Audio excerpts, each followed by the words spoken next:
Chaque jour, Charles et Carole vous présentent la leçon de l'école du sabbat.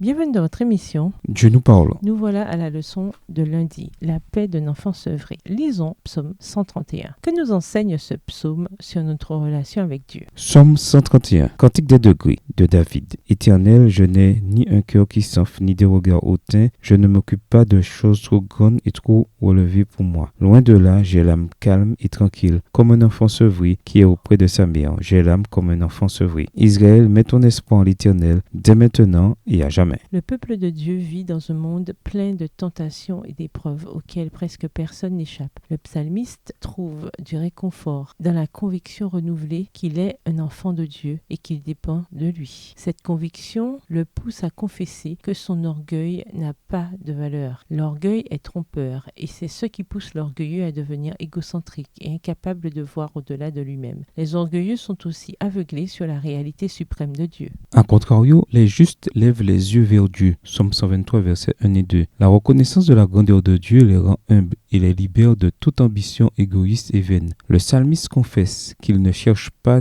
des questions trop grandes et des questions trop difficiles. Psaume 31, verset 1. Ces expressions décrivent les œuvres de Dieu qui dépassent la compréhension humaine. La science moderne nous a montré que même les choses les plus simples peuvent être incroyablement compliquées et dépasser largement notre compréhension, du moins pour l'instant. L'ironie, c'est que plus nous en apprenons sur le monde physique et plus les mystères qui sont sous nos yeux sont grands. La métaphore de Psaume 131, le verset 2, comme un enfant sevré avec sa mère, est une image forte de quelqu'un qui trouve la sérénité dans les bras de Dieu. Elle renvoie à la relation d'amour qu'un enfant a avec sa mère dans les différentes étapes de sa jeune vie. En nous servant des ambitions irréelles et de l'orgueil, Dieu introduit la nourriture solide qui est de faire la volonté de celui qui m'a envoyé et d'accomplir son œuvre. Jean 4, verset 34, également Hébreux 5, verset 12 à 14. La confiance enfantine décrite dans le psaume 131 est une foi mature qui a été mise à l'épreuve par la vie et qui a trouvé Dieu fidèle à sa parole.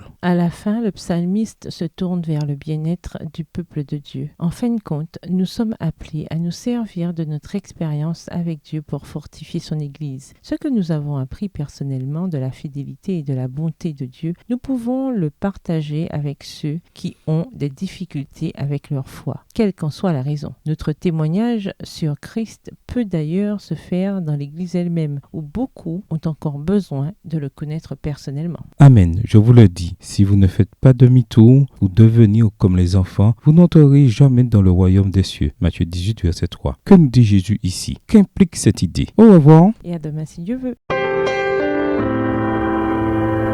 Dieu nous parle. Chaque jour, Charles et Carole vous présentent la leçon de l'école du sabbat.